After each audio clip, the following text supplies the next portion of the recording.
Jesus wants to be your friend. Gusto ng Diyos na tayo pong lahat ay maging kaibigan niya, even those people around us or outside this church. Jesus wanted everyone to be His friend. Gusto niya lahat po tayo maging kaibigan po niya. Some here because invited by friend. Di ba? Yung mga kaibigan natin, yung nagdala po sa inyo dito, nagsama po sa inyo. At alam niyo po ba, sila yung talagang totoong kaibigan. Amen. Yung nagdadala sa iyo sa Panginoon. Good friends invite others to church and to Jesus. Tandaan niyo, ang totoong kaibigan, yung isinasama ka sa Panginoon. Ang totoong nagmamahal sa iyo, yung totoo, yung nagsama sa iyo sa Panginoon. Amen. Kahit na yung sabihin natin yung asawa mo, magulang mo, hindi po totoo ang pag-ibig po nila kung hindi ka nila dinadala kay Kristo. Amen. Sapagkat ang totoong pag-ibig po talaga ay na kay Kristo. Sapagkat alam po natin na si Jesus po, yung may akda ng buhay natin, and He is the one who is righteous to save us. Siya po yung matuwid na Diyos na kaya magligtas sa atin. Kaya kapag mayroong tao na nagdala sa iyo sa Panginoon, that's it. Siya po yung totoong kaibigan mo. Amen. At gusto ko pong malaman po ninyo ang kaibigan po, nagliligtas po yan. He saved you from doon po sa mga bagay na kapahamakan sa mundo po na ito. What is a friend? Ano po ba talaga ang kaibigan? Okay. A friend, one who is personally well-known and for whom one has one regard or affection. Yung bang kilala mo siya. Halimbawa, sa oras po na ito, kasama mo yung kaibigan mo dito. O kaya naman yung asawa mo, kaibigan mo yan. Kailangan kilala mo siya. At kailangan, kumagay parang isinasaalang-alang kanya palagi. Nandun yung pag-ibig niya palagi sa iyo. At yan po yung pag-ibig ng Diyos po sa atin. Na lagi niyang isinasaalang-alang yung sarili niya para sa iyo. At yung pag-ibig niya ay para sa iyo. Hindi lang yan siya umibig sa sarili niya at hindi lang isinasaalang-alang niya yung buhay niya. Kundi siya po merong malasakit palagi. Amen. Di ba yung parang selfish na meron kang kaibigan na walang inisip kundi sarili niya lang, ano po? Yung pagka nagutom kayong dalawa, wala siyang pakialam sa gutom mo, gutom niya lang yung pinapansin niya, ano po? A friend who is the one who knows your fault and loves you. Na kahit na alam niya yung mga bagay na mga pinagdaanan mo, yung mga bagay na ikinahulog mo, naglagay sa iyo sa kasalanan, nandun pa rin yung pag-iingat niya, yung pagmamahal niya sa iyo dahil gusto niya na makabangon ka pa rin. Yun yung totoong kaibigan. Hindi ba yung pag nagkamali ka na, sisipahin ka na lang, itatapon ka na, baliwala ka na sa kanya, at wala na yung pagiging magkaibigan niyo. Hindi po ganun yung talagang totoong kaibigan. Kaya nga, ang pinakamaganda po raw sabi niya ganun, yung makakasama mo sa buhay. Kung meron kang makakatumangtang ka sa buhay, yung naging kaibigan mo, for the rest of your life, siya yung naging kasama mo sa hirap, sa ginhawa, naging magkaibigan kayo. Para pag nagsama kayo, kilala-kilala niyo yung bawat isa. Amen. Why Jesus want to be your friend? Bakit po ba gusto ng Panginoon na tayo po yung talaga maging kaibigan niya? Makinig po tayo, ano ba? Una, because Jesus loves you. Mahal na mahal tayo ng Panginoon. Wala pong doubt po yan. Every one of us loved by God. Amen. Inibig tayo ng Lord. Lubos ang pag-ibig ng Panginoon sa atin. At alam po ng bawat isa yan. The Bible says, Jesus loves you. Even the Bible has a proof and shown to us that He loves us. Amen. Mahal niya tayo. Kahit na yung pinakamasama pa, minahal ng Lord yan. Hindi lang inibig ng Diyos yung mga mabubuti, kundi inibig ng Lord even a sinner. John chapter 15 verse 13. Ang pinakamalaki ng pag-ibig na maaaring taglagin ng sino man para sa kanyang mga kaibigan ay ang ialay ang kanyang buhay para sa akin. Alam niyo mga kapatid sa Panginoon, kung i-base lamang po natin yung dapat na maging tayo bilang followers of God, bilang umiibig sa Panginoon, kailangan nandito po tayo Itong verse na ito na sinabi po sa atin na nag-aalay ng buhay para sa kanyang kaibigan. You're supposed to be a real person to God. Is the one who can offer, who can lay his own life for other. Not only for his friend, but for others. Amen. Kasi tayo po naglingkod tayo sa Panginoon. Kaya nga kung halimbawa, let's say, meron kang asawa, selfish, walang inisip kundi yung sarili mo lang. Walang inisip kundi yung sarili niya lang. He is not the true Christians to God. Hindi niya kilala talaga ang Panginoon. Meron kang kaibigan. Wala siyang inisip kundi sarili niya lang. Hindi siya totoong kaibigan. Because a real friend gives you favor. A real friend loves you so much. Mahal ka niyan, ipaglalaban ka niyan. Hindi yun sa puro kaginawahan lamang, sa saya lamang kayo magkasama, pero kapag kagipitan na, iiwanan ka na niyan. Ang pinakadakilang pag-ibig yan, nag-aalay po talaga ng buhay para sa iba at hindi para sa atin. Because He knows the Word. He knows the Scripture. Alam natin na ang sino man naghahandog ng kanyang buhay, alang-alang sa iba, ay magkakamit ng buhay. And He knows very well God into Him. He knows Christ Jesus.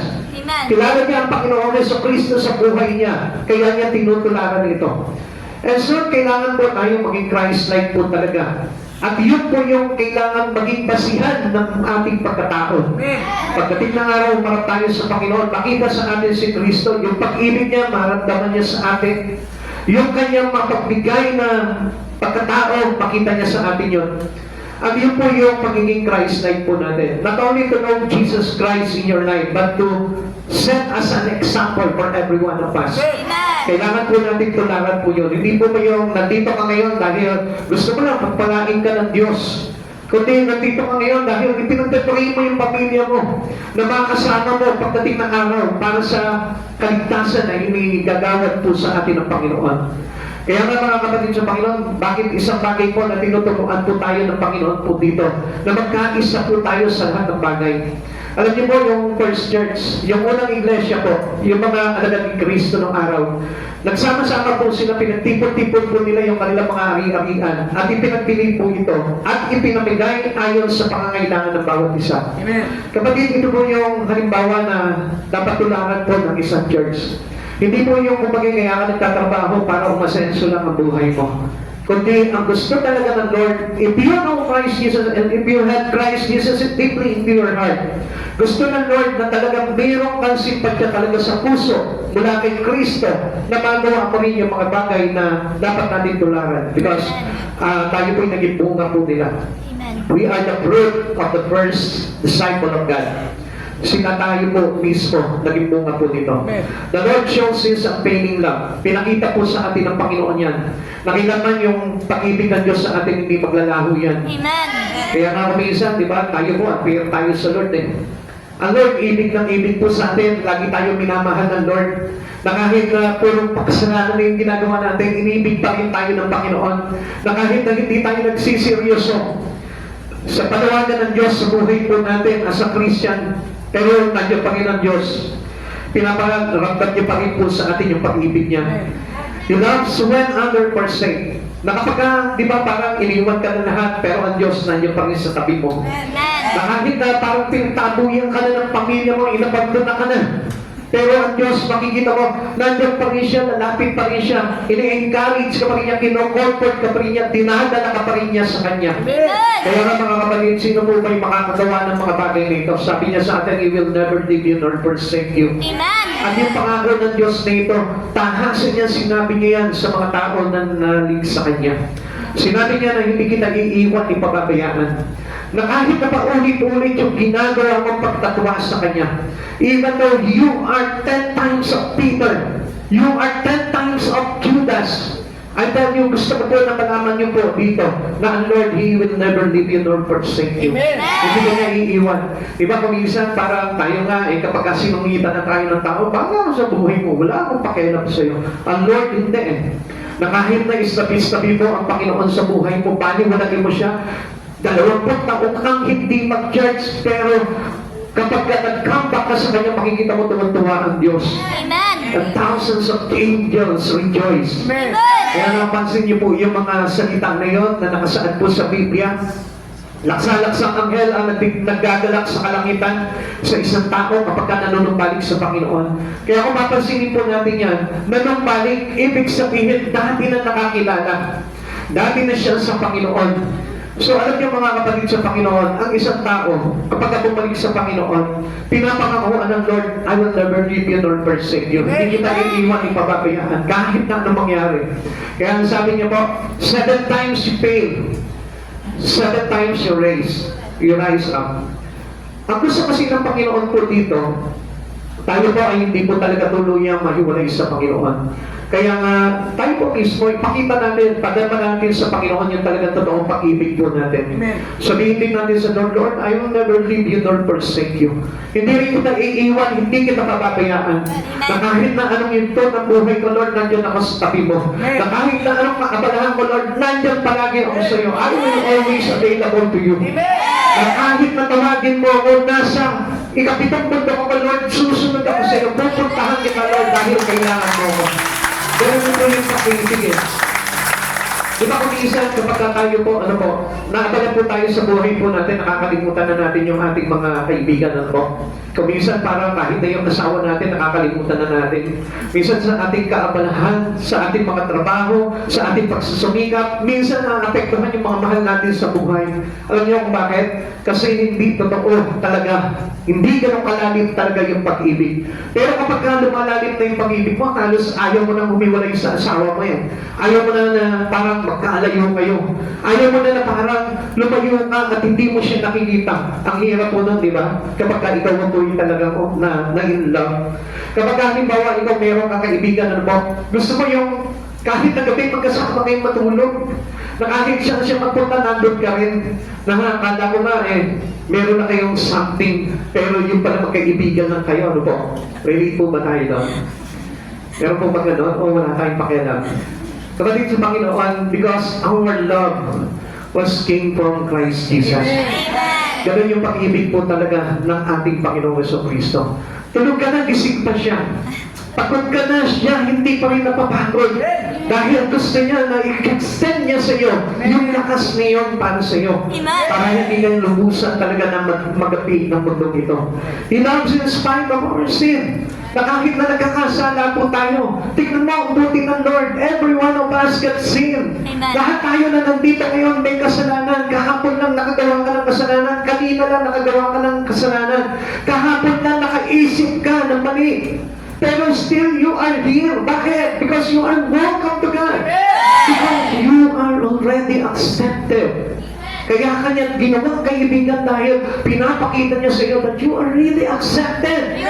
Lord, kahit na masama ako, kahit na ako ay punong-puno ng pagkakasala sa iyo, kahit na iniwan kita, kahit na kinalimutan kita, kahit na hindi na ako gumagawa sa iyo, still, yes, I tell you the truth, you are still accepted.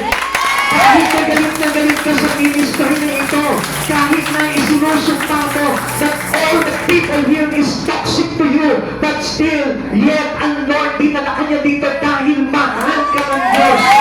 At ayaw niya na ipakita sa iyo that you are one of the toxic people around you.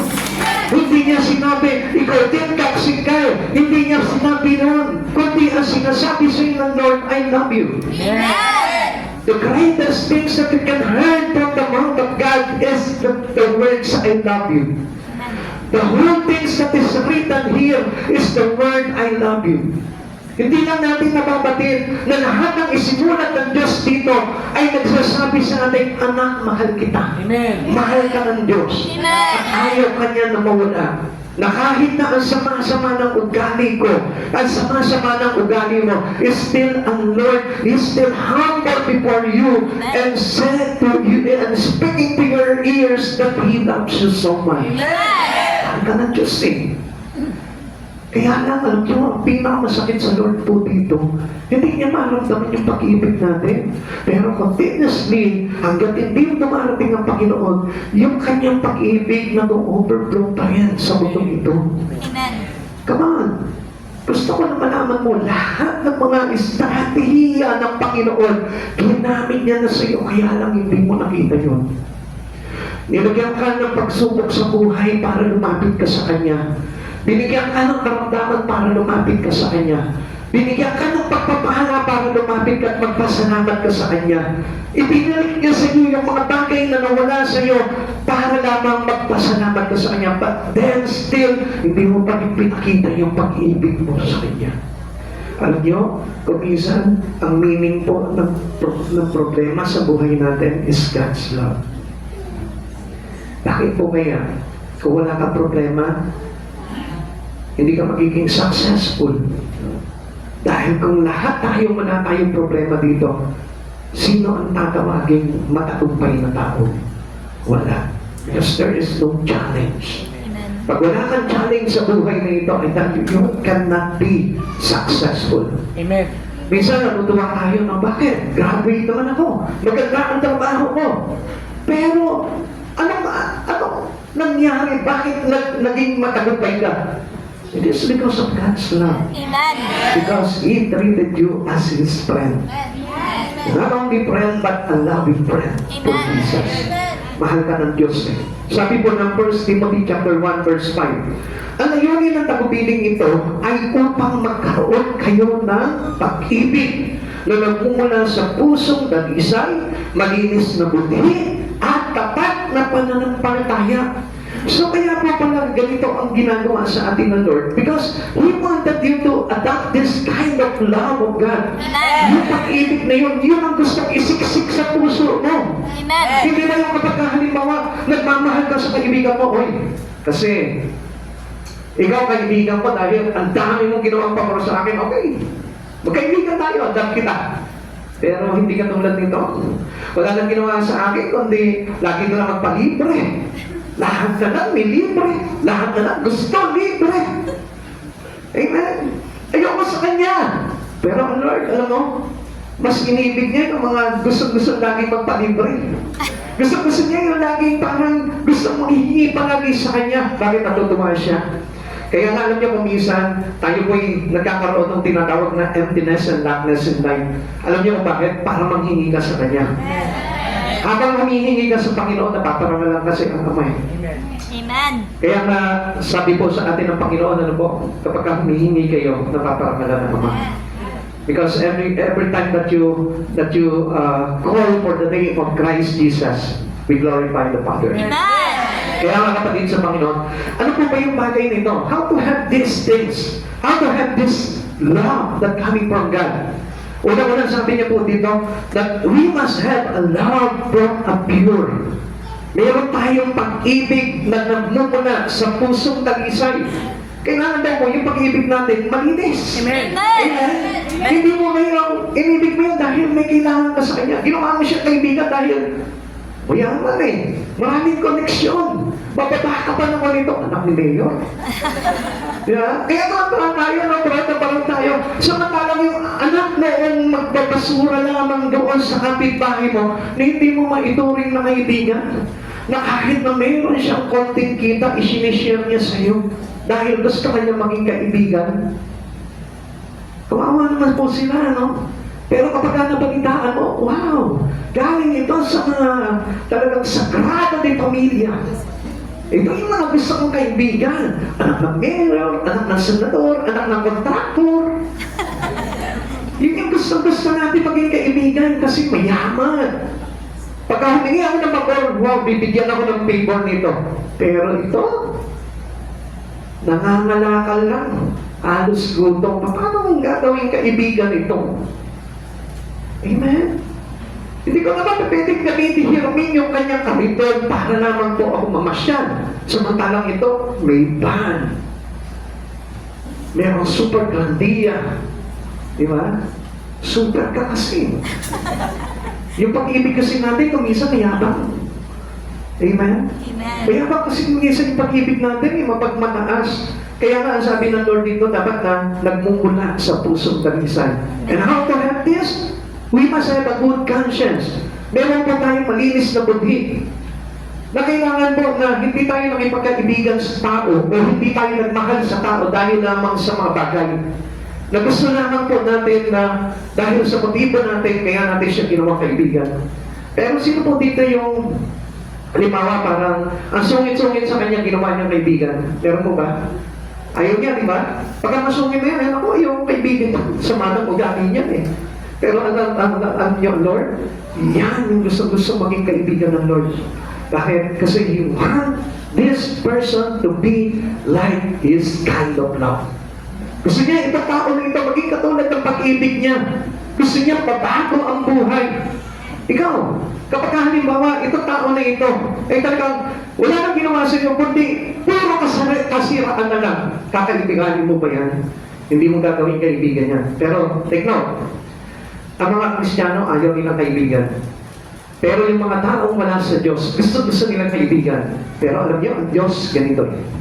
Ang Diyos, sinner ka, gusto ka niya maging kaibigan. Amen? Pero yung mga nagmamalaki na sinasabi nila, badala ko, maayos ako, Kristiyano ako, paano ko sa Christ ako, disciple of Christ ako, hindi niya gusto maging kaibigan niyo. Bakit? Gusto niya kasi, he is humble. Gusto niya yung pag-ibig natin malinis ang buti. Walang motibo. Walang pagpapakilala. Walang pagmamataas. Walang pagmamayabang. Yung pag-ibig na gusto na meron tayo dito. Kaya nga kapag halimbawa nakipagkaibigan ka, meron ka maruming buti, huwag ka na makipagkaibigan dahil toxic yung pagiging kaibigan. And another thing is not to have this love that God kinds or like Christ's love. Is we must have a sincere faith. Yung meron tayong tapat na pananampalataya sa Diyos. Yung bang kaya po tayo nag-decide na mahalin ito dahil gusto mo siya na makakilala sa Lord. Gusto mo siya na mapanatili sa Lord. Gusto mo na maligtas yung buhay niya. Kaya lang ipagkaibigan sa Kanya. Hindi ba yung naging kaibigan mo siya na kasama mo lang siya dahil may kaaway ka, kailangan mo ng pagbalanda, pagpabububugin ka na. Hindi po ganun.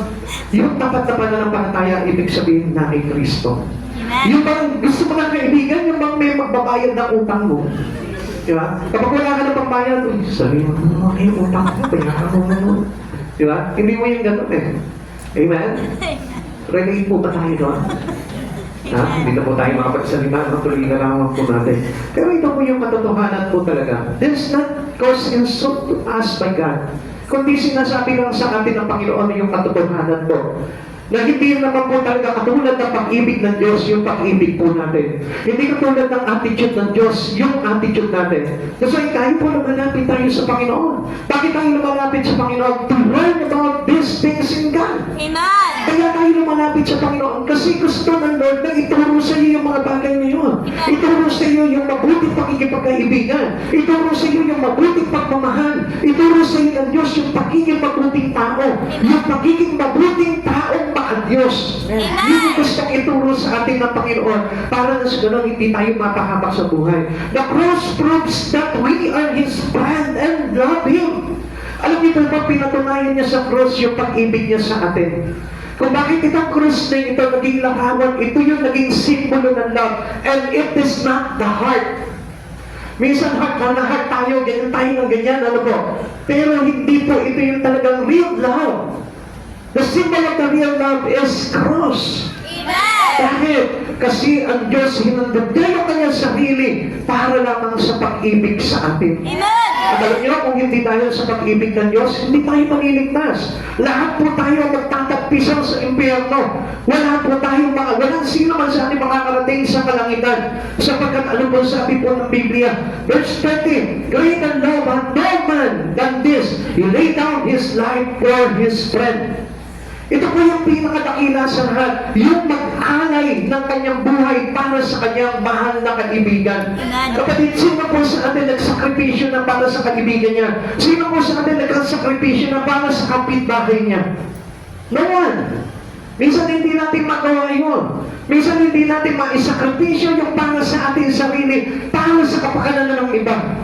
This is a greater love that we need to have in our life. Amen. Is to lay our life for others. Amen. Kaya nga tayo tinawag ng Panginoon to be Christ-like. Pero until now, kung ikaw nakakilala ka na sa Panginoon pero hindi mo pa mahandog yung buhay mo for the sake of others, ay dahil wala pa si Christ sa buhay mo. Kung makasarili ka pa rin. Kung wala ka pa rin inisip kundi yung sarili mo, ay dahil hindi ka kay Christ. Dahil ang talagang totoo na kay Kristo ay meron ng fellowship. Amen. And this fellowship turns us to be like Christ Jesus. Amen. Kaya kami yung tinatawag na fellowship For us to be one in accord. Para tayo magkaroon ng pagkakaisa. Bakit po ba meron church? Doon tayo ginagather lahat ng Lord.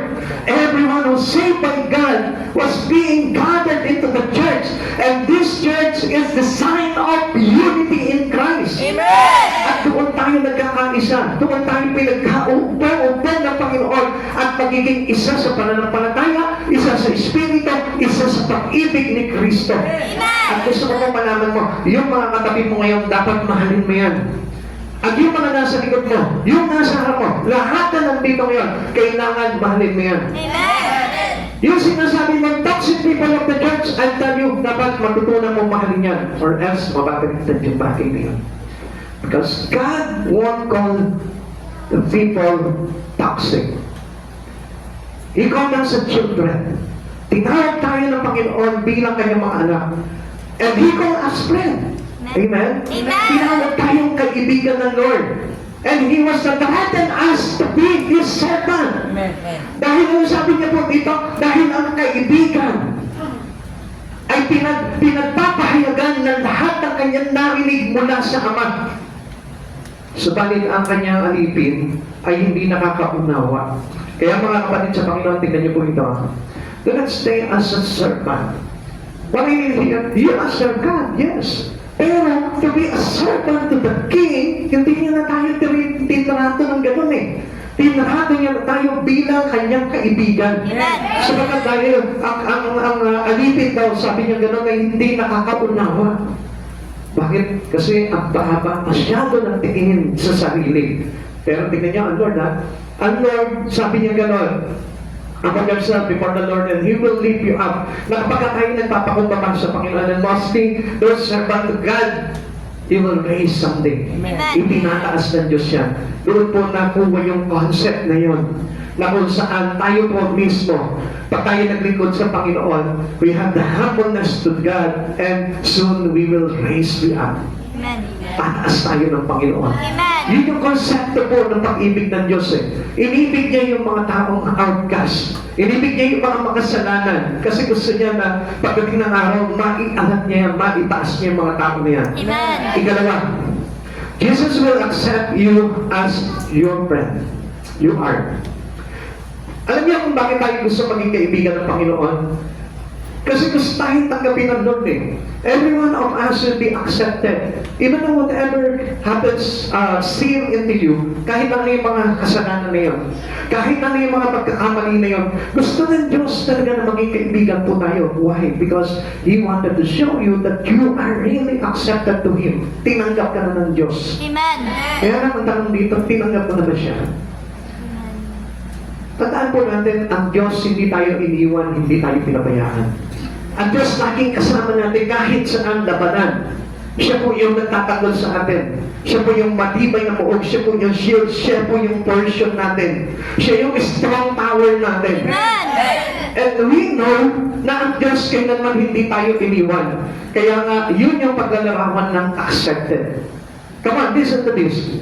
If you really accepted God in your life, kapag ka tinanggap mo na si Jesus sa buhay mo, dapat hindi mo na iniiwan ng Diyos. Amen. Dapat hindi ka na lumalayo sa Diyos. Amen. Kahit na anong mag-cause sa buhay mo, still, yung ating pag-ibig sa Panginoon hindi nakakapagpahiwalay sa Kanya. Amen. Amen? Amen. You never leave Him. Ilan na, kahit nasabihin po natin na kahit busy ka, meron ka mga pinagkakaabalahan, you never leave Him. Amen. Hindi mo siya iiwan sa buhay mo. It shows that you really accepted God in your life. Amen. Ito yung nagpapakita ng talagang accepted sa buhay mo ang Panginoon. Hindi ba yung kapag birthday mo lang, wala ka ngayon. Hindi ba yung kapag piyesta, pinagpalit mo na ang Diyos sa ibang Diyos-Diyosan. Come on. Gusto ko pa na makita niyo po itong mga bagay na ito. Sino mo yung bago po dito? First time, to attend this church. Meron po ba? Okay. Gusto ko po kayong kapatid. Kung talagang ito yung first time mo, at tinanggap mo si Yesu Cristo sa buhay mo, next Sunday, babalik ka. Hindi lang sa next Sunday, kundi sa mga susunod pa, babalik ka. Bakit? Accepted na sa iyo ng Panginoon eh. Amen. Alam mo ba ang ginawa sa atin ng Panginoon? Noong time na tinanggap ka ni Yesu Cristo, hindi ka na binitawan. Amen. Amen.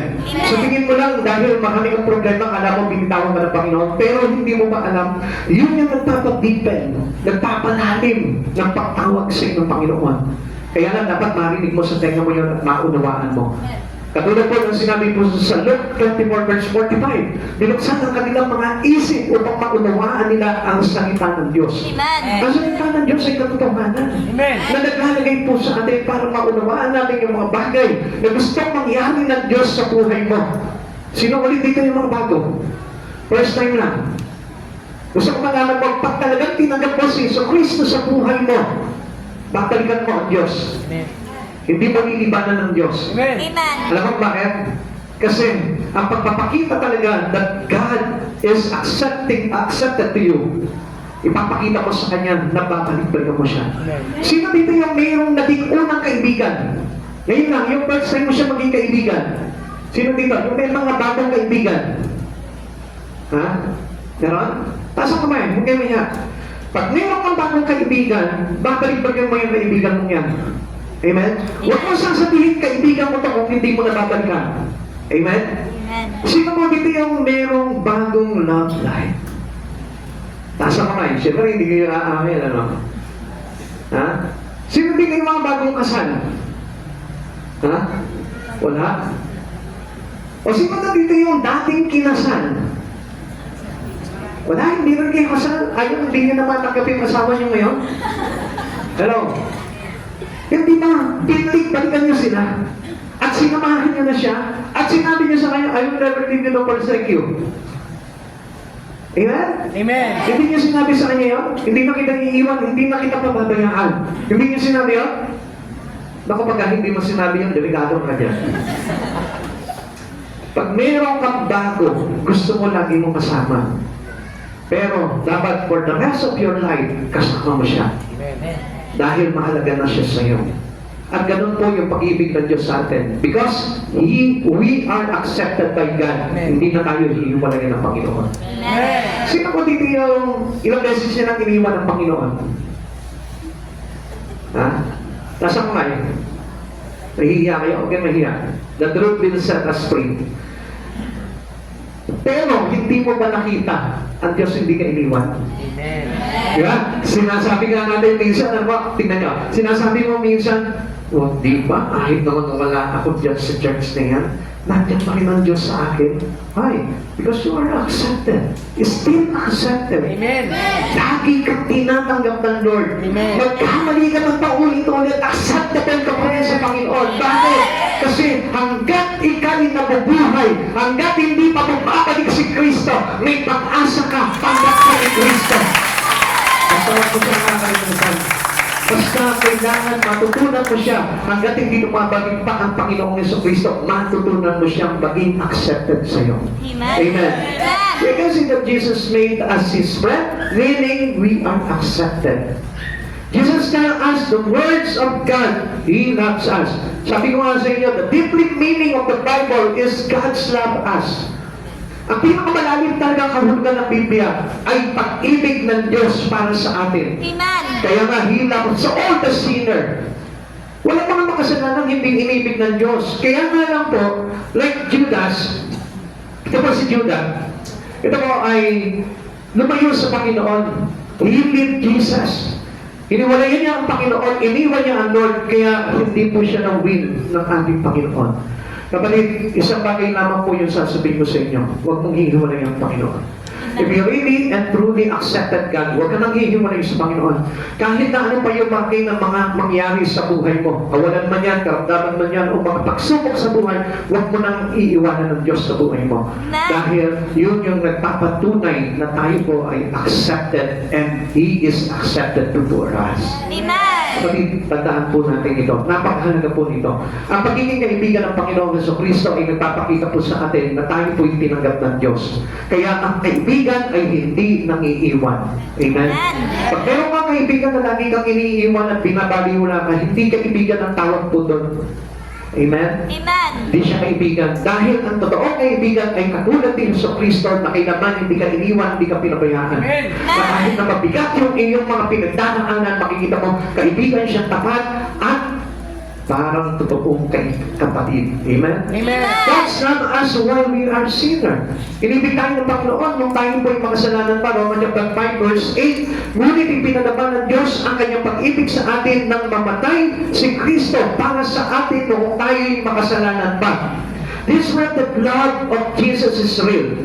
Nagpapatunay na totoo talaga yung pag-ibig ng Diyos. Ikaw, tingnan mo. Paano mo mapapatunayan sa isang tao na ito na kaibigan mo siya? If you are valuing everything na pinagsamahan yung dalawa, if you are valuing your love for each other, if you are valuing those bonding moment with you by this someone, paano mo masasabi that you are really love this friend? Come on, hindi mo ganun yung pag-ibig eh.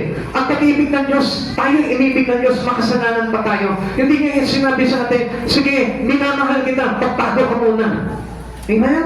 Hindi ka naman totoo at tapat na pag-ibig. O sige, magbago ka, mamahalin kita. Come on, hindi ka na ng pag-ibig. Ang tapat na pag-ibig, kahit na ano ba siya, tinanggap mo siya, inibig mo siya, and willing ka na maipanalo mo siya kay Kristo. Amen. This is the real truth that we are the love of Jesus.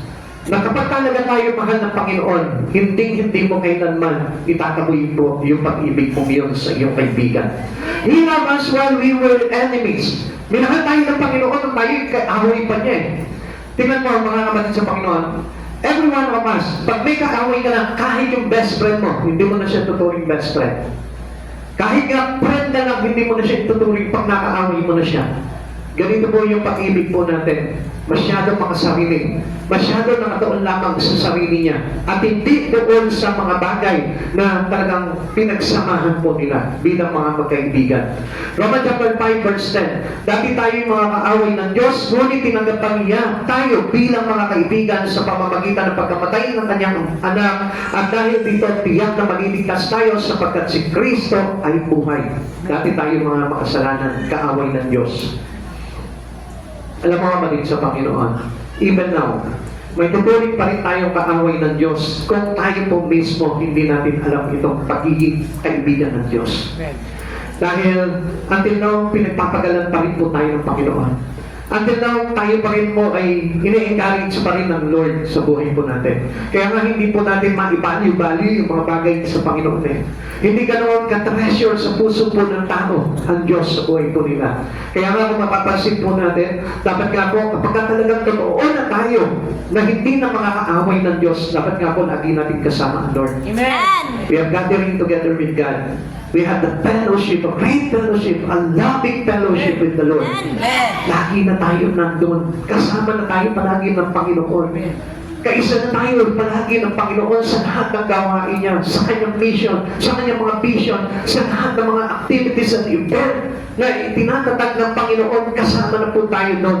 Bakit? We are not enemy anymore. Pagka enemy of God ka, di ba? Pagkakalaban mo, pagkaaway mo, hindi naman kayo kailangan baka magkasalubong kayo niyan, rumble na eh. Amen? Kaya nga kapag halimbawa, let's say may kaaway ka, nakasalubong mo, di ba? Medyo merong irapan moment na dyan. Mag-iirapan na kayo dyan, bisa, paano gusto mo sa dyan? Dahil kaibigan mo, amen? Pero, yung loving fellowship with God, it is a sign that we are not enemy anymore to God. Amen. Kaya tayo tinitipon ng Panginoon. Kaya gusto ng Lord palagi, meron tayong gathering, meron tayong fellowship with Him. Amen. Kaya nga tayo may worship para pakita natin that we are no longer an enemy to God. Amen. Kaya nga sinisikap natin yun eh, na tayo po'y makapanatili sa Panginoon. Na kahit na anong kalagayan po natin, mahirap man, wala mang pera, kapos ka man, gutom ka man, may karamdaman ka man, still, natatandaan niyo po yung apat na kaibigan na binitbit po nila yung kanilang kaibigan na paralitiko. Amen. Dahil siyempre, paralitiko, walang kakayanan po. Mabuting kaibigan po itong apat na ito. And this is a kind of person that we need to have as our friend. Amen. Kailangan ganito yung mga kaibigan na kailangan natin eh. Yung na kahit na wala ka ng kakayanan na lumapit sa Panginoon, ilalapit ka pa rin nila sa Diyos. Amen. Kaya alam nyo, yung nagdala sa inyo dito sa lugar na ito, tapat na kaibigan yun. Amen. Amen. Sabihin mo sa katabi mo, yung nagdala sa inyo dito, tapat na kaibigan yun. Yung nagdala sa iyo dito, tapat na kaibigan yun. Mas tapat yan doon sa lagi naglilibre sa'yo sa Jollibee. Amen? Totoo naman po yun eh. Minsan sinasabi natin, ang mapapanako dyan sa church na yun, marami ang mapapanako dyan. Amen. Bakit? Dito, mapupunta ka sa langit, sa piling ng Diyos. Sa Jollibee, magbubusog ka lang. Baka mamaya masira pa ang tiyan mo sa sobrang pagkain mo. Kapatid sa Panginoon, ang totoong kaibigan, hindi nakaaway. Amen. Amen? At kapag kaibigan ka na at hindi nakaaway, kailangan lagi mo nang kasama yung kaibigan mo. Amen. Always remind you that God is our friend. Amen. Our precious friend. Higit pa yan doon sa kaibigan mo sa labas. Na laging hinahata ka palagi sa kapahamakan. Ang Diyos sa kaligtasan ay hinahata. Amen. Ang Diyos hinaakay ka patungo sa Kanya. Amen. Kaya yung kaibigan mo na nagdala sa iyo dito, he is not an ordinary person to you. Bakit? Because he is Christ. Amen? Amen. Si Christ wala yung nagsama sa akin dito. Yes, because of the Spirit of Christ within them. Yung nakapaloob sa Kanya, kaya Kanya dinala dito. Dahil si Kristo, yung Espiritu na tinataglay niya. Amen. Amen? Kaya huwag ka magdududa doon na, bakit? Kala ko ba hindi na ako enemy ng aking Panginoon? Kaibigan na ako. Bakit hindi ko naman nararamdaman siya? Kaya nga lagi ka niya sinasama sa church Amen? Yung nanay mo na lagi ka sinasama sa church, si Christ yun. Yung asawa mo, yung kaibigan mo, yung kapatid mo na lagi ka sinasama sa church, si Christ yun. That is the Spirit of a loving God. Kaya nga kung mapapansin po natin, basta yung tao na yun, instrumento lamang yun na dinadala ka kay Kristo. Pero si Kristo mismo yun. Hindi natin nakikita kasi nga hindi natin binubuksan yung ating pangunawa sa salita niya. Luke 24:45, binuksan niya ang kanilang mga isipan upang maunawaan ang salita. Kaya nga, our understanding is open to all that we need to learn from God. Amen. Kapatid sa Panginoon, gusto ko malaman mo, buhay na buhay ang Diyos sa puso mo. Amen. Amen. Kaya ka nandito ngayon. Yung bang parang tumatanggi ka na mag-church na pero merong naghahatak sa iyo sa church. Spirit ni Christ yun. Amen. Hindi mo man nakakaramdaman. Di ba parang ang sarap-sarap yung tagal mo nang nalayo sa Panginoon pero hinahata ka pa rin ni Kristo. Kasi you are no longer an enemy for Christ. Amen. Amen. Itaasyon mo yun, i-value mo yun, pahalagahan mo yung bagay na yun dahil si Kristo mismo yung nangungusap sa iyo, yung umaakay sa iyo para manumbalik ka sa Kanya. Amen? Tingnan mo pa, kaya gaano kagaling itong kaibigan natin na ito. He died to make us His friend. Namatay siya. Grabe, no? Grabe makipagkaibigan itong si Kristo sa buhay mo. Samantalang ikaw, ang requirements mo na sa kaibigan mo, yung mailibre ka man lang niya ng Jollibee. Samantalang ito si Kristo, anong ginawa niya? Nagpakamatay siya para sa iyo. Nagpapako siya sa krus para mailigtas ka. At yung pag-ibig ng Diyos sa ito, bilang kaibigan, ay kakaiba, hindi katulad po ng ating pagiging kaibigan sa tao. Ang tawag po dito is a supreme sacrificial ng ating Panginoon. Grabe, hindi po ito yung sakripisyo lamang ng isang tao, ng isang kaibigan na ipinagtanggol ka lang doon sa kaaway mo, kundi ito yung tinatawag na supreme sacrifice. Pag sinabing supreme sacrifice, He is a supreme God, He is Almighty God, pero bumaba siya dito, inandog niya yung kanyang buhay para lamang maligtas ka. Amen. 1 John chapter 1 verse 7, ngunit kung namumuhay tayo ayon sa liwanag gaya ng pananatili niya sa liwanag, tayo'y nagkakaisa at ang lahat ng ating kasalanan ay nililinis ng dugo ni Jesus na kanyang anak. So, yung paghahandog po dito kay Kristo, yun po yung nagpakita sa atin, tayo po ay mayroong tunay at tapat na kaibigan. At sa pangalan ng Panginoong Yesu Kristo, tayo ay maliligtas. Amen. Kaya nga, lagi po natin itong rin kaibigan po ang Panginoon. Huwag natin buburahin siya. The first list of our friend is, number 1 is Jesus. Amen. Wala kang maitutatapat doon na kaibigan mo. Na kahit na yun yung lagi mong kasama. Gusto ko malaman mo, yun kasama mo lamang kapag ka nasa labas kayo. Pero pag nasa bahay na kayo, wala na. Kapag katulog ka na, wala na. Pag may problema ka na, pag may karamdaman ka na, pag nasa kagipitan ka na, wala na. Pero si Jesus, nandyan pa. Amen. He is always with you. Kasama mo palagi ang Diyos nito. Amen. Are you afraid God won't forgive your sin? Natatakot ka ba? Nakakatakot, hindi po ba? Na kapag parang sinasabi mo, pag hindi na ako patawarin ng Diyos sa aking mga pagkakasala. Jesus did not come to rub them in, but He came to rub them out. Hindi siya dumating sa buhay mo para papigatin pa lahat ng mga kasalanan mo, kundi dumating siya sa buhay mo para linisin lahat ng kasalanan. Amen. Pawiin lahat ng kasalanan mo. Kaya huwag ka matakot na hindi ka mapapatawad ng Panginoon. Kaya-kaya ka patawarin ng Lord. Nasa iyo na po yung kung ikaw mismo ipapalinis mo yung buhay mo sa Panginoon. Pagtulunan mo kasi yung divine intervention sa inyo ng Lord, yung pakikialam niya sa buhay mo. Minsan galing na galing tayo doon kapag pinapakilaman tayo eh. Di ba katulad sa asawa natin, ano? Kapag pinapakilaman tayo ng asawa natin, parang magturuan. Alam ko na yung ginagawa ko eh. Di ba? Ganun tayo, ano ba? Kala ko naman kung sino ako magaling. Ikaw na, sige, ikaw na lahat. Alam ko na pati yung boses, ano? Kasi ganun po tayo, ayaw po natin tumagat ng correction. Pero ang totoo po niyan, tayo po'y kayang patawarin ng Panginoon if we are willing to accept His divine intervention. Yung pakikialam niya sa buhay mo. Hayaan mo pakialaman ng Diyos yung buhay mo. Hayaan mo na sabihin niya sa iyo kung ano yung dapat na ayusin mo. Hayaan mo sabihin niya sa iyo kung ano yung mga bagay na kailangan mong iwaksi sa buhay mo. Because He came to rock them out. Ever since in your life. Gusto ng Diyos, linisin niya, iwaksi niya, tanggalin sa iyo yung mga bagay na yan. Kaya without Christ Jesus, hindi mawawala yan. Mananatili lang sa iya. Kaya nga, huwag mong i-isnabil si Jesus sa buhay mo. Huwag mong babaliwalain siya. Huwag mong ipapawalang halaga yung pakikipagkaibigan ni Jesus sa buhay mo. Dahil gusto ko malaman mo, hindi ka maliligtas kung wala si Jesus. Hindi maaalis lahat ng mga pagkakasala mo from your young age hanggang ngayon, hindi matatanggal yung mga pagkakasala niyo without Jesus Christ. Kung wala yung pagpapapako ni Jesus sa krus, I tell you, hindi ka maliligtas. Kaya nga, huwag mong isnabin ang Panginoon sa buhay mo. Lagi ka maglaan ng panahon para maging mabuting kaibigan ka sa Lord. At inaan mo yung panahon ng pagtuturo sa iyo ng Panginoon para na sa ganon, lahat ng bagay na dapat linisin sa iyo ay malinis ng Diyos. Kaya nga napakahalaga ng fellowship eh. Kaya napakahalaga po na tayo po ay kaisa palagi sa pagtitipon ng Panginoon. Huwag kayong absent. Hindi po maganda po sa isang Kristiyano yung meron tayong record ng pala-absent. Tandaan niyo po yan. Pagdating ng araw, babasahin po yung isang aklat ng kasultan na kung saan nakatalago lahat ng ating mga ginawa. At hindi makakabuti po sa atin yung lagi po tayong absent sa pagtitipon ng Panginoon. Kahit naman po sa school. Di ba kapag ang estudyante po ninyo laging absent, binibigyan niyo po ba ng mataas na score yun? Hindi po ba minsan pinipayon niyo pa po yun? Kahit matalino po ang isang bata, kapag ka laging absent, makikita mo, bababa ang kanyang grades. Amen?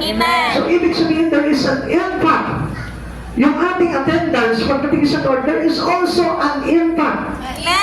Impacto kapag hindi ka laging umaattend. Amen? Nag-i-impacto ka. Amen? Kaya lagi po natin paunlakan palagi ang Panginoon because it is a command by God. Tayo po ay laging dumalaw sa mga pagtitipon ng Diyos. Isaiah chapter 44, verse 22 to 23. Ang pagkakasala mo ay pinawi ko na, naglawang ulap ang katulad ni kayo manumbalik dahil tinubos na kita at pinalaya. Ano sabi niya dito? Ika'y manumbalik dahil tinubos na kita at pinalaya. Anong ibig sabihin dito? Kaya nga yung gathering together with Him, gathering with all saints, gathering with all brethren. Alam niyo po ba, nagpapatunay yun na tayo po'y nanunumbalik na sa Diyos. Amen! Amen! Kaya nga, isa na tayo into the body of Christ. Isa na tayo into the ministry. Kasi pinapatunayan dito na tayo'y nakapanumbalik na sa Diyos. Kaya, huwag po natin ugaliin po yung lagi po tayong uma-absent sa gawain ng Panginoon. Dahil pagpapatunay po ito na tayo po hindi pa nakakabalik sa ating Panginoon. Magdiwag kayo sa kalangitan, gayon kayo kalaliman ng lupa, umawit kayo mga bundok at kagubatan sapagkat nahaya ang karangalan ni Yahweh nang iligtas niya ang bansang Israel. Ikaw yun. Nahahayag sa buong sa kalangitan at sa kalupaan yung ating pagliligtas sa pangalan po ng ating Panginoon. Last number 3, Jesus wants to be with you forever. Kaya gusto niya na tayo maging kaibigan kasi gusto niya na tayo lagi niyang kasama hanggang sa dulo ng daigdig. Hanggang sa walang hanggan. Kapatid sa Panginoon, this will be our practice. Yung ugaliin mo na lagi mo nang kasama ang Panginoon sa buhay mo. Dahil ang Diyos, yan po yung gusto niya. Kaya siya nakikipagkaibigan sa iyo kasi gusto niya na makasama ka niya sa buhay na walang hanggan. Ikaw, kung gusto mo na maging kasama mo ang Panginoon sa buhay na walang hanggan, ugaliin mo rin na lagi mong kasama ang Diyos. Huwag mo siyang iiwanan. Huwag mo siyang lalayuan. Huwag mo siyang hindi mo papahalagahan sa buhay mo dahil hindi magaganap sa iyo yung makasama mo siya sa buhay na walang hanggan. Kung gano'n ang attitude natin sa Panginoon. Kung gusto mo na makasama mo talaga sa buhay na walang hanggan ng Panginoon, dito pa lang, kailangan lagi kanyang kasama. Because the promise of Jesus to their disciple, I will be with you until the end of this age. Because the promise of God, Jesus wants to be with you forever. Friends wants to be together. They enjoy fellowship. They have things in common. Doon tayo nagiging parang magkamukha na. Amen? Kapag halimbawa magkaibigan kayo, no, parang meron na kayong nagiging resemblance sa isa-isa. Di ba? Makikita mo yung itsura niya, parang nagiging ka-itsura mo na rin. Yung pananamit niya, yung forma niya, parang nagiging ka-forma mo na rin. Pati yung pagsasalita niya, nagiging parang iisa na lamang po kayo. Parang mas nagiging magmukha pa kayong magkapatid kaysa sa inyong mga tunay na kapatid. Dahil lagi niyong kasama. Kapatid sa Panginoon, that's why ang Lord gusto niya, lagi niya tayong kasama forever. Kasi gusto niya na maging katulad tayo.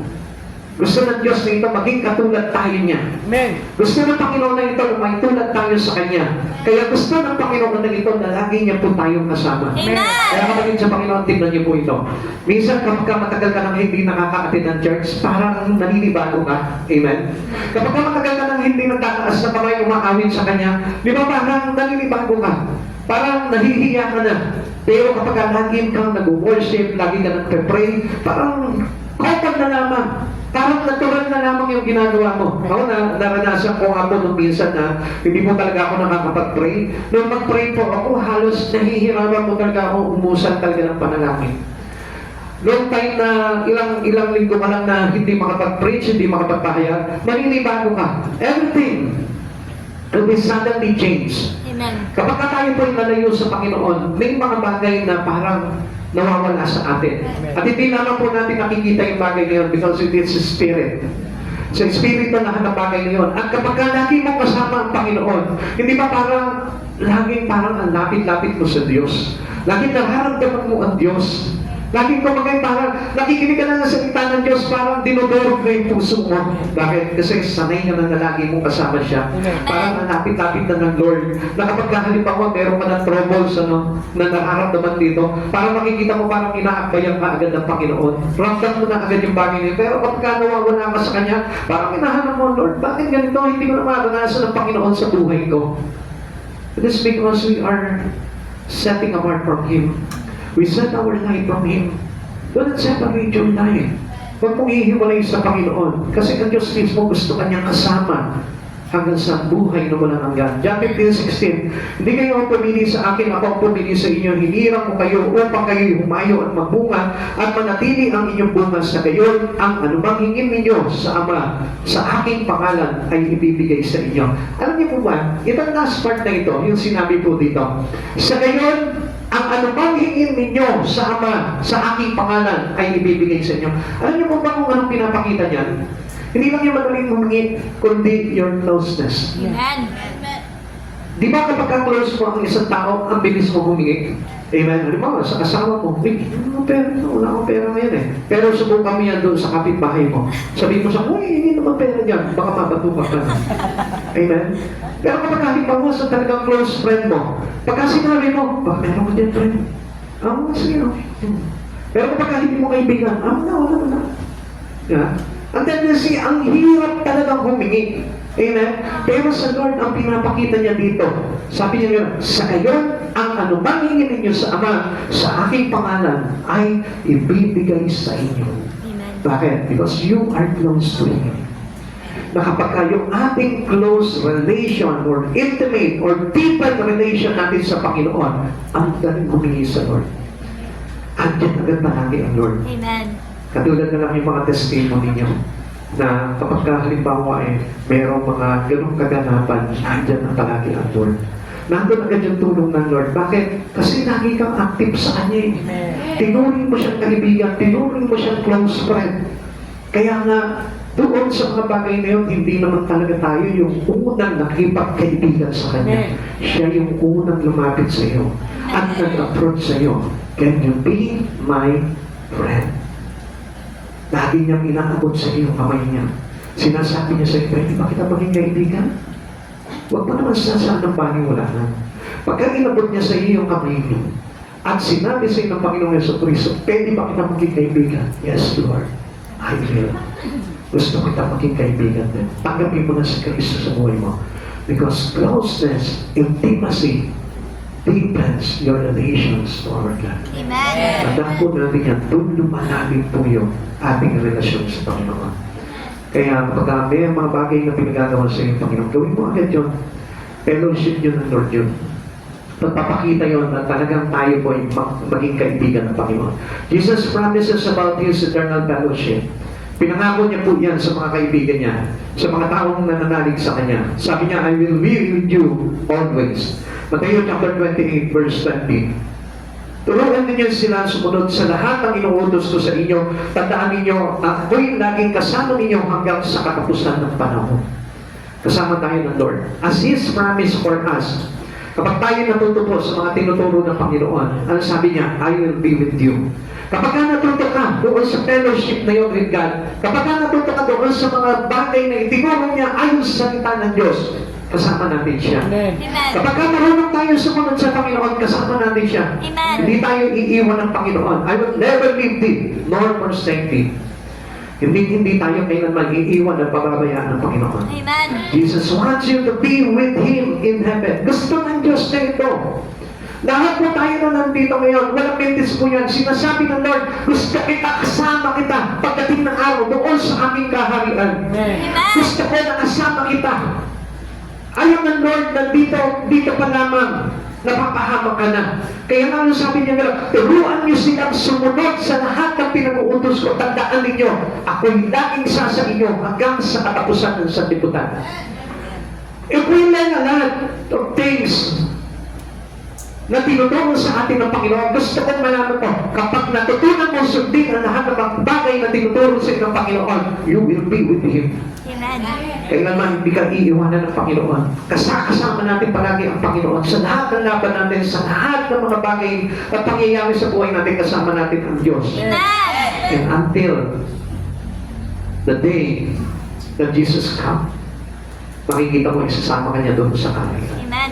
At yun po yung kumbaga parang katunayan na tayo po talaga isasama ng Diyos. Kapag ang bawat isa po sa atin natutunan po tayo at itinuring na natin talagang tunay at tapat na kaibigan ng Panginoon sa buhay natin. Kapatid sa Panginoon, ang Diyos na ito na nakipagkaibigan sa iyo, ang Diyos na rin na ito na nangako sa iyo, na ang sabi niya, John 14, verse 1 and 3, huwag magpagabag ang inyong kalooban, sumampalataya kayo sa Diyos, sumampalataya din kayo sa akin, sa bahay ng aking Ama ay maraming silid. Kung hindi ito totoo, sasabihin ko pa sa inyo, pupunta ko roon upang ipaganda ko kayo na matitiran. At kapag naipaganda ko na kayo na matitiran, ako'y babalik at isasama ko kayo upang kayo'y makapiling ko kung saan ako naroon. We will be with Him into heaven. Matuto lamang po tayo sumunod sa Kanya. Because yun pong ating pagiging kaibigan sa Panginoon.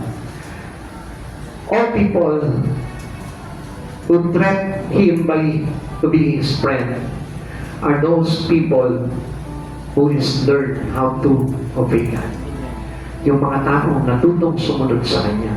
Yung mga taong natutong maging kaibigan ng Panginoon. Whom Jesus wanted to be with Him in heaven. Sino po ba ito? To the friends of Him. Yung mga kaibigan niya.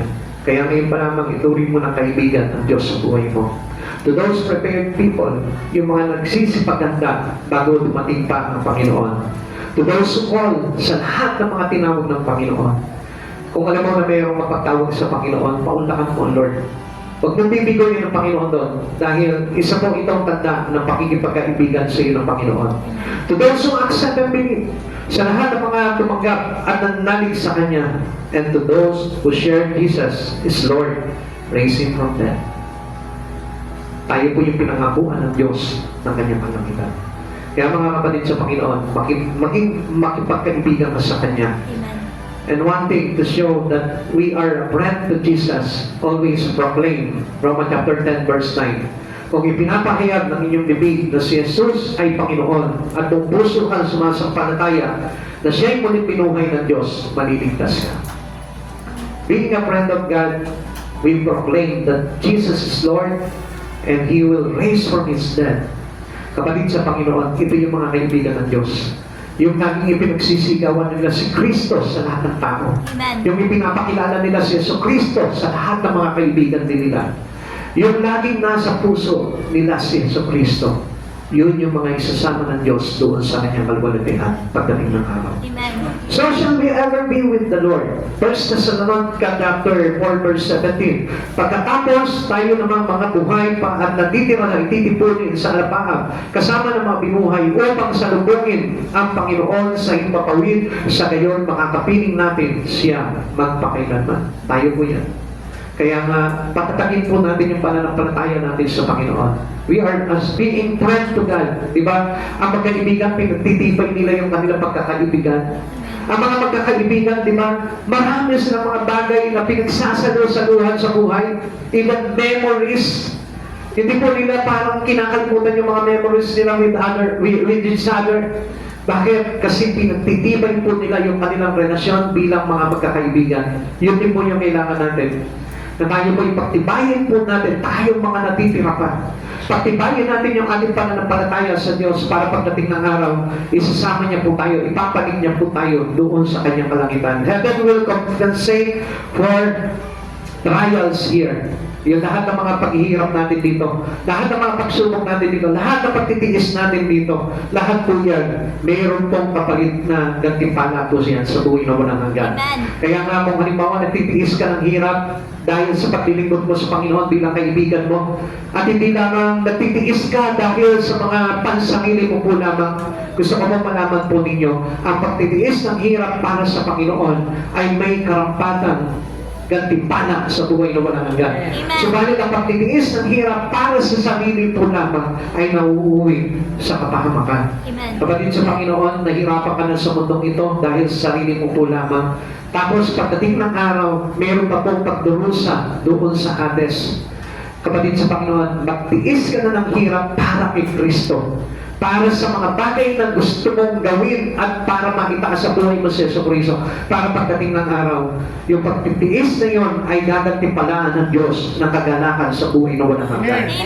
Ahayag chapter 7 verse 15 to 17, iyan ang dahilan kung bakit sila ay nasa harapan ng trono ng Diyos at naglilingkod sa Kanya sa templo araw at gabi. At ang nakaupo sa trono ang siyang kukad sa kanila.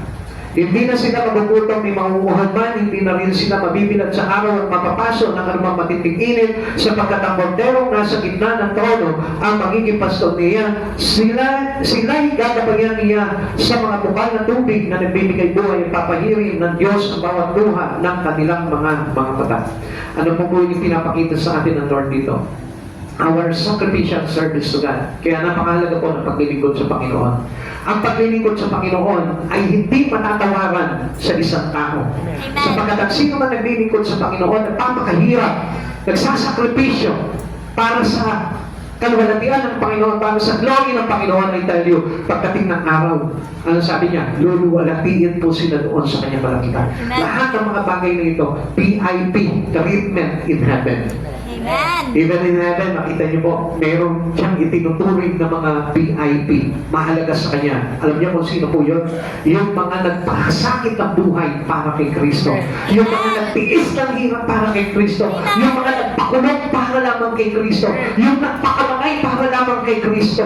Yung nag-alay ng kanyang sarili, ng kanyang mga pangarap para lamang kay Kristo. Amen. Sila po yung kasama ni Kristo na luluwalatihin pagdating ng araw doon sa kanyang kaharian. Every sacrificial service we have for God's glory today will be rewarded with great promises of God in heaven soon. Pagdating ng araw, napakaganda na hintayin yung araw na yun kung ikaw ay naglilingkod sa Panginoon.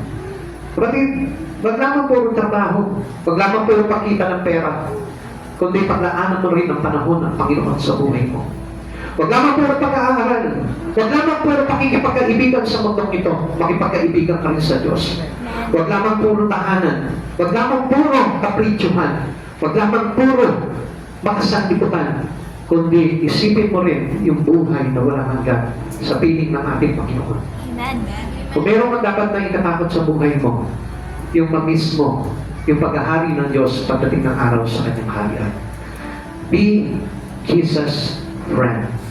Maging ikasaka sa mga kaibigan ng Panginoon sa Kristo. Para dun sa ganon, makasiguro po tayo na pagdating ng araw ay tatanggapin po tayo sa buhay na walang hanggan. Accept this heavenly friend today. Come to Him as you are. Lapit mo yung buhay mo. Kahit na sino ko pa. Receive by faith. Tanggapin mo siya na may pananampalataya and He will be your friend forever. At magiging kaibigan mo siya.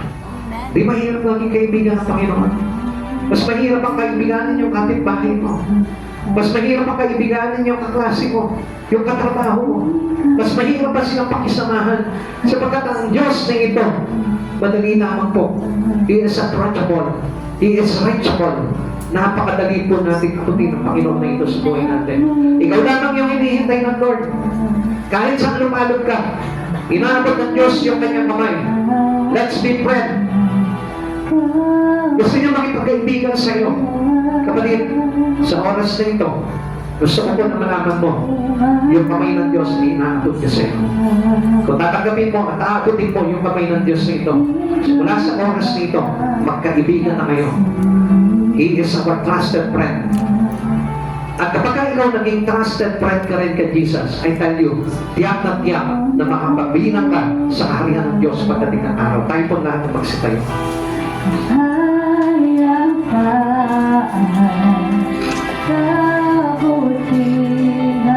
Pagdating mo ang Panginoon bilang kaibigan mo, makipagkaibigan ka sa Kanya. Ilapit mo ang buhay mo kay Kristo. Sapagkat ang pinakamasarap na kaibigan sa buhay nito, kundi ang Panginoon sa Kristo. Sapagkat hindi ka niya iiwan, hindi ka niya pababayaan. Hindi ka niya ibidemand ng kung anong pagbagay.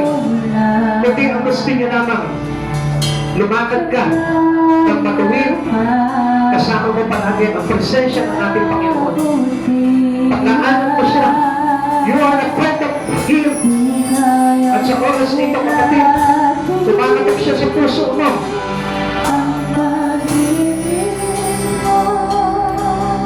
Kumakatok sa puso mo ang Panginoon. At kung tatanggapin mo ngayon ang offer ng Diyos na ito, makikita mo, mararamdaman mo siya sa puso mo at mag-iiba na yung pananaw mo sa oras nito sa Panginoon. Minsan nagmapalaki tayo. Minsan akala po natin lahat ng bagay ay sapat-sapat na makilala mo lang ang Diyos sa buhay mo. Ang gusto ng Diyos, paglalimin mo yung iyong relasyon sa Panginoon. It's not only a friend for us. He is God. Tandaan mo, baka mamaya akala mo, siya ay simpleng tao lamang na nakikipagkaibigan ka. Always remind yourself, He is God, our Savior. He gave His sacrifice, His supreme sacrifice, para tayo ay iligtas. Kapatid, baka hindi mo alam, yung nagsasagpa palagi ng buhay mo, nag-iingat nito, ay walang iba kundi ito, mabuting kaibigan na ito, nating Panginoon. Yung nagpapagaling ng iyong mga karamdaman, yung nagliligtas sa iyo sa kapahamakan, yung nag-alis sa iyo sa impyerno, yung naglinis ng iyong mga kasalanan, it is Jesus. Yung nagbigay ng solusyon sa iyong mga pagsubok, sa iyong kagipitan, sa iyong kawalan. It is our friend, our Christ Jesus, our Savior. Nung minsan na magkamali ka sa buhay, yung nag-correct ng iyong landas, it is your friend, our Christ Jesus. Kung makikita mo lamang yung mga bagay na ginawa sa buhay mo ng ating Panginoon, sasabihin mo, napakabuting kaibigan ito ang Jesucristo na ito. Kung nakita mo lamang kung sino yung nagsalba sa iyo sa kapahamakan, masasabi mo sa oras na ito, Lord, pasensya ka na, hindi ko na malayan ang mga kilos ko sa pagdang ito. Baka ikaw mismo magsisi ka sa lahat ng mga kasalanan na nagawa mo sa Kanya at sabihin mo sa Kanya, Panginoon, Patawarin mo mo. Naging hambog ako sa buhay na ito na akala ko dahil lamang sa sarili kong lakas kaya ako nagkaroon ng mga bagay na ito. Dahil pala sa pag-ibig mo bilang kaibigan, dahil pala sa malasakit mo bilang aking tunay na tapat na kaibigan. Sino makakalit sa Panginoon? Alam mo kung minsan kung bakit po tayo dumaranas ng mga paghihirap sa buhay. Dahil ayaw mong abutin ang kamay ng kaibigan mo. Pero sa sandali na abutin mo ang kamay nitong nakikipagkaibigan sa iyo na ito, papalayain ka niya sa anumang mga bagay na pinagdaraanan mo. Papalayain ka niya sa kasalanan. Papalayain ka niya sa sumpa. Papalayain ka niya sa anumang kahirapan. Papalayain ka niya sa anumang karamdaman. Because He is true friend for us. Kapatid, ipakit mo yung pakikipagkaibigan mo kay Kristo. Baka minamahal. Mahal tayo ng Diyos. Kaya ka nandito ngayon. Dahil gusto ng Diyos na ito na ibalik niya sa iyo yung pakikipagkaibigan niya sa iyo. Mahalin mo siya, pahalagahan mo siya. Matuto ka sa lahat ng mga tinuturo niya. Inuupoy buhay mo sa Panginoon sa Kristo. Sapagkat siya kay nanay, naging tapat sa iyo. Diyos siya, pero nagpakababa siya para abutin ka lang sa kalagayan mo at mailigtas ka. Come on! Tackle yourself before the Lord our God and thanks Him your friend.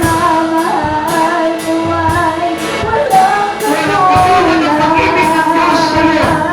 Kung akala mo, sakit na yung pinapakita mong pag-ibig mo sa Kristo, nagkakamali ka. Hindi lubos ang pag-ibig na yan. Sa pagkakapag-ibig ng Diyos ay ang tinatawag na super sacrifice. Diyos na nagandot ng sakripisyo para iligtas ang kanyang mga kaibigan. Hallelujah!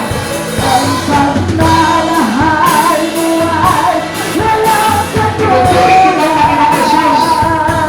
Pinapalaman ka namin. Pinasasalamatan ka namin, Lord, sa dakila ng pag-ibig sa bawat isa amin. Salamat sa pag-iingat mo. Salamat sa pagtuturo mo. Salamat sa pagpapala mo. Salamat, Jesus!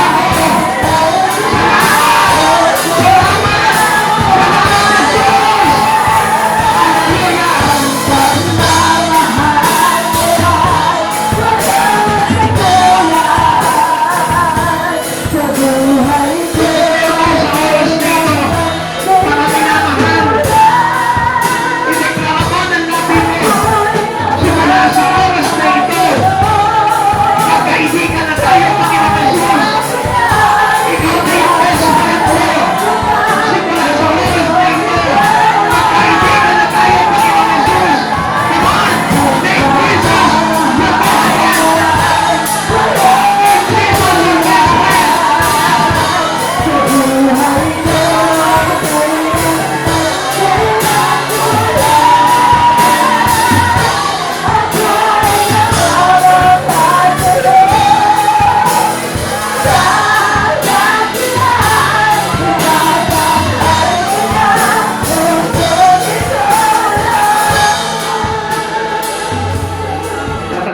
Yung isang kwento po ng isang tatay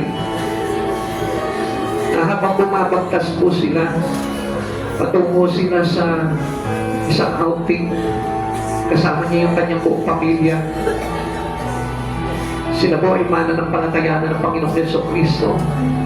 At habang sila po ay bumabagtas ng daan patungo sa kanilang pupuntahan, isang malaking trahedya ang kanilang sinapit. At wala po nakaligtas po doon kundi yung tatay lamang. At alam niyo po ba kung ano po yung kwento nitong tatay na ito? Hindi siya nagtanim ng kahit nagaputok ng galit sa ating Panginoon. Kahit na po binawian ng buhay yung kanyang mga pag-iina. Pagkos narinig pa sa kanyang mga labi, pinuri niya ang Diyos sapagkat sa kabila ng mga bagay na mabubuting bagay na ginawa ng Diyos na ito para sa kanilang pamilya, nakalimutan nila na magbalik ng pasasalamat sa ating Panginoon. Kaya ang sabi niya sa Panginoon, Panginoon, nagpapasalamat ako dahil hindi mo tuluyang hinayaan na mabulagan ako sa mga bagay na meron ako ngayon, kundi pinaalalahanan mo ako na kahit sa masakit na pangyayari, iminulat mo yung mata ko na meron pa rin isang Diyos na magliligtas sa atin. At nabigkas niya pa po yung sinabi ng kasulatan, in all things God work together for our own good. Pagig sa pangit man na pangyayari sa buhay natin, mayroon pa rin kabutihang ipapalutang sa buhay mo ang Panginoon. Nawalan ka ng mga bagay-bagay sa buhay mo, bagay lamang po yan. Nawalan ka ng mga pinamahal mo. But still, God is in control of the goodness that will happen to you soon in your future. Kapatid sa Panginoon, lahat ng bagay ay para sa ikabubuti ng tao. Kung mayroon bang inalis sa buhay mo ang Panginoon, tanggapin mo yun. Dahil gusto ng Lord na i-remind sa'yo that Jesus is the one that we are need in our life. He is the one. Wala nang iba. Hindi ang kayamanan ng mundo na ipinagpapalit mo ang Diyos sa mga bagay na ito. Hindi ang kapalahan mo. Hindi ang mga bagay na meron ka. Hindi ang katanyagan mo. Kundi ang dapat na maipagmalaki natin sa buhay na ito, ang Diyos sa buhay natin. Isang bagay pa mga kapatid na minamahal, ang gusto po na malaman nyo, kapag may tinanggal ang Diyos sa buhay mo, ito po yung nangangahulugan na gusto ng Diyos na ipaalam sa iyo na ang Diyos ang higit na dapat na pagtugunan ng pagmamahal ng isang tao at wala ng iba. Love God above all. Ibigin mo ng higit sa lahat ang iyong Panginoong Diyos. Kung may tinatanggal o inaalis ang Diyos sa buhay mo, tanggapin mo ito. Dahil nagpapakilala sa iyo ang tunay at tapat na kaibigan, walang ibang kundi si Jesucristo. Hindi aalisin sa iyo ng Diyos ang mga bagay na yan. Kung hindi nito nakikita na ikaw ay maaaring mapahamak, na ikaw ay maaaring mawalay sa ating Panginoon. Kaya sa oras nito, kapatid sa Panginoon, kung nakikita mo man na pinagpapala ang buhay mo, mas higit na ilapit mo ang buhay mo sa Panginoon. Mas higit na tanggapin mo si Jesucristo sa buhay mo at huwag mo siyang iiwan kailanman. Sapagkat sa sandaling iwanan mo ang Panginoon sa buhay mo, muli siyang kakatok sa puso mo. At hindi natin alam kung paano ang pagkatok na ito ng ating Panginoon sa buhay ng bawat isa. Nawa, sa magagandang pangyayari ay tanggapin mo na si Jesucristo. Upang sa ganon, tayo po lahat ay mapabuti at tayo po lahat ay maligtas. Gawin mong kaibigang tapat ang Panginoong Jesucristo sa buhay nito. Pagmamahal mo ay walang katulad. Sa buhay ko ay kailanman pinakulang. Ako'y nababangga sa'yo. Itatanghal kita, O Diyos, ikaw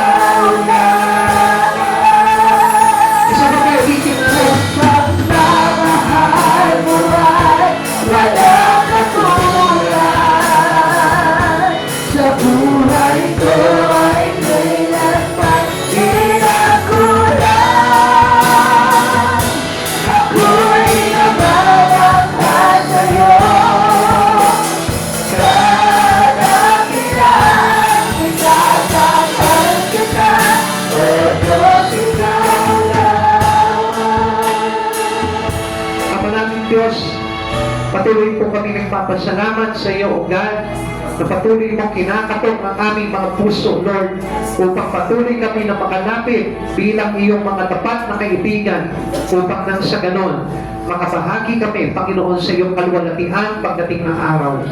Nagpapasalamat po kami sa buhay na ito, Lord, sapagkat lagi mo kami pinapaalalahanan upang hindi kami makalimot sa iyo, O God, na ikaw ang Diyos na higit na kailangan namin sa buhay na ito.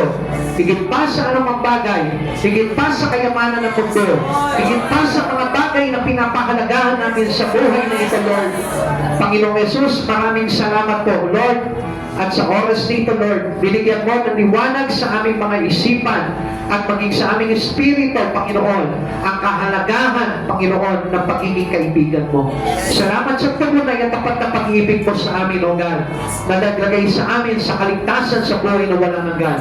Lord, ingatan namin po ito at pahalagahan sa aming mga buhay at maipakilala po namin na ikaw ang Diyos na higit na kailangan ng lahat ng tao sa mundong ito.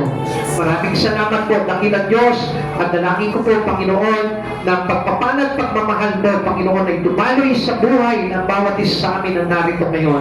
Pagpalain mo po sila, Panginoon, na pasagana ang pagiging kaibigan mo, Lord, at pagpalain mo po sila sa mga bagay na kailanganin po nila, O God. Even their fellowship, O Lord, paglatipin mo po ang kanilang ugnayan sa iyo, Panginoong Jesus, na nais, Panginoon, na magligtas at magbigay sa amin ng buhay na walang hanggan. Maraming salamat po, dakilang Diyos. Tinatanggap po namin na sa oras dito, Lord, ang pagpapalay na daloy sa buhay ng bawat isa, especially sa mga taong marunong sumunod sa iyo, Panginoon, at patuloy na umiibig sa iyo ng tapat at kay namay hindi ka iiwanan. Panginoong Jesus, maraming salamat po, Lord. Ingatan mo po kaming lahat sa aming pag-uwi. Lord, bantayan mo po ang aming mga daraanan, O God. Hawiin mo po, Panginoon, anumang mga panganib, anumang mga banta ng kaaway, O God, at sa pamamagitan ng iyong mga libo-libong at diribang anghel, hahawiin ang lahat ng kasamaan sa aming pag-uwi, O Lord, upang nang sa ganon maluwalhati kami makarating sa aming pupuntahan at makauwi sa aming mga tahanan. Salamat po, dakilang Diyos, balutin mo po kami ng iyong banal na dugo upang masenyuhan lahat ng aming mga narinig na aral patungkol sa iyo, O God. Sabi ko nga po, Panginoon, makasusok po kami ng kapahingahan kung kami matututong mag-aral sa iyo, Panginoon. Salamat po, dakilang Diyos, muli po, O God, sa iyo po namin ibinabalik ang lahat ng kapurihan at karangalan sa tanging pangalan mo po lamang in Jesus' name. Amen and amen. God bless you all po. Pagpalain po tayo ng Panginoong Yesu Cristo.